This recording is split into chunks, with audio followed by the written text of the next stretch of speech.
Busy show, mate, as always. Yeah. Now, we're going to start with Gareth Southgate chat. I think this is going to be an interesting one because my view of Gareth Southgate is completely and utterly changed from before the tournament to where we are now. I'm a big fan of Southgate. I wasn't before.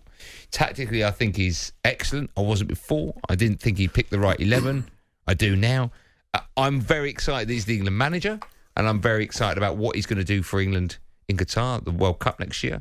I don't think there's another candidate out there that not only will do a better job, because a better job is winning it. Anyone that's going to do a better job than Southgate is going to have to win the World Cup, right? Let's be fair.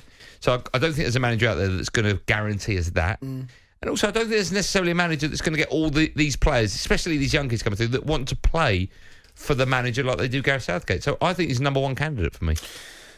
Gareth has done a really good job, and if you remember the time he came in, everyone does, when Sam Allardyce was just that one game, of course, and the squad needed to move on. There was a couple of old heads. Wayne Rooney was the most famous of them, and if you look back at the squad that he had then to what it looks like now, and I remember doing a show with you, many shows with you, and many fans were saying, bring in the younger lads, give the younger lads a chance. You know, the younger generation, why do we have to give it to the, and that was a period when we'd been frustrated with the so-called golden generation with the likes of Gerrard, Lampard, Terry, Cole, all of those, the players that felt, Rooney was one of those, Ferdinand, that era that we all felt, and even looking back now, I think we did underachieve, because that squad we had was possibly the best squad of players in my generations we've had. Have you named Scholes as well? Scholes, I mean, the list is endless of players that went through that period, from Sven right through with McLaren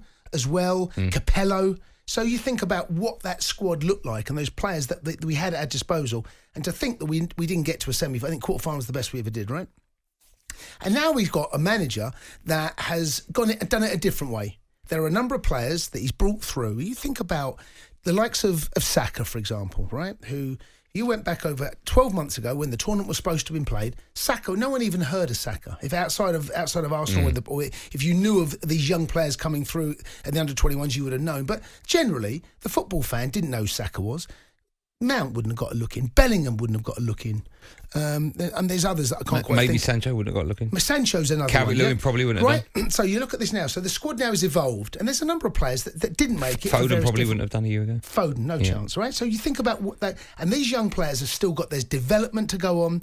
The future of English football, I think, is bright, and I think it's in safe hands with Gareth. There is a caveat to that. And I think over the last two tournaments that we've gone out, either in the semi-final, we lost against Italy, I think, and this is it is a criticism, I think Gareth, there's a point in games, in big games, that he's got to be a little bit braver.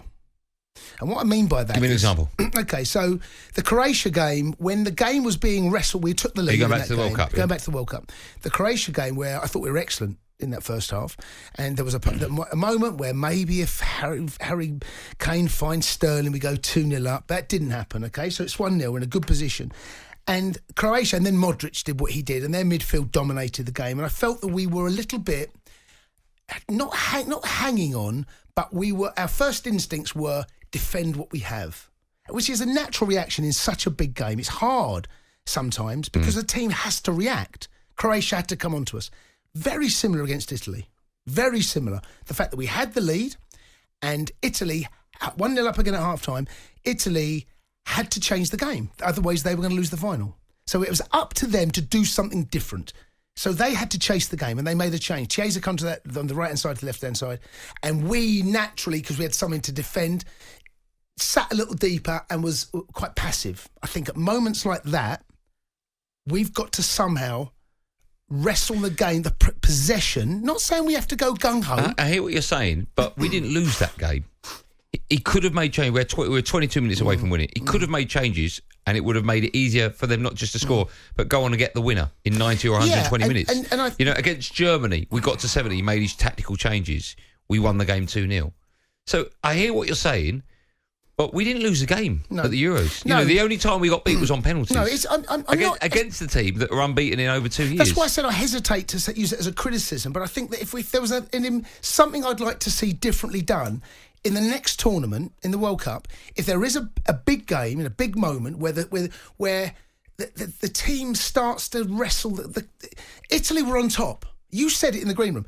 That had been coming, right? So can we when we can recognise that Italy or the other side are starting to dominate the game against Croatia? It was coming. Before we say that was coming, Gareth has got to be proactive and he's got to do something to make sure that when the goal goes in, no England fan says that was coming. Okay, just quickly, because I want to take calls in. Just quickly, I'm happy with Southgate. Yeah. I'm quite excited about him taking this group of youngsters to the next tournament, the World Cup, of course, at the end of next year. Are you? Yes. Okay, is there another man for the job? Not right now. No. I think it'd be a very strange decision to move away from Gareth right now. But, as I said, there's a caveat. I would like to see, and I think Gareth and Steve Holland will probably look back and think, what could we have done differently? Oh, I don't know. I don't know. We didn't lose the game. We're 22 minutes away from winning. Okay. That's the closest anyone's been since 66. So 25 minutes away from winning.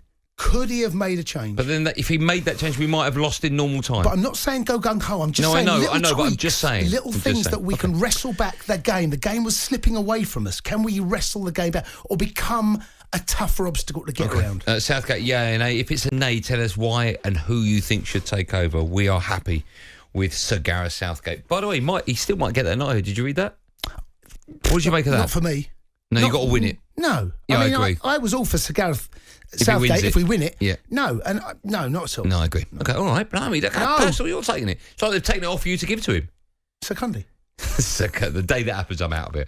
Until then, of course, we'll carry on taking your calls. 0871722 3333. You're listening to me, Andy Goldstein, Jason Cundy on the Sports Bar on talkSPORT in partnership with Bet365. On DAB, The Sports Bar with Andy Goldstein and Jason Cundy. Monday to Thursday night from 10 on AM, on DAB, via the talkSPORT app and on your smart speaker. talkSPORT.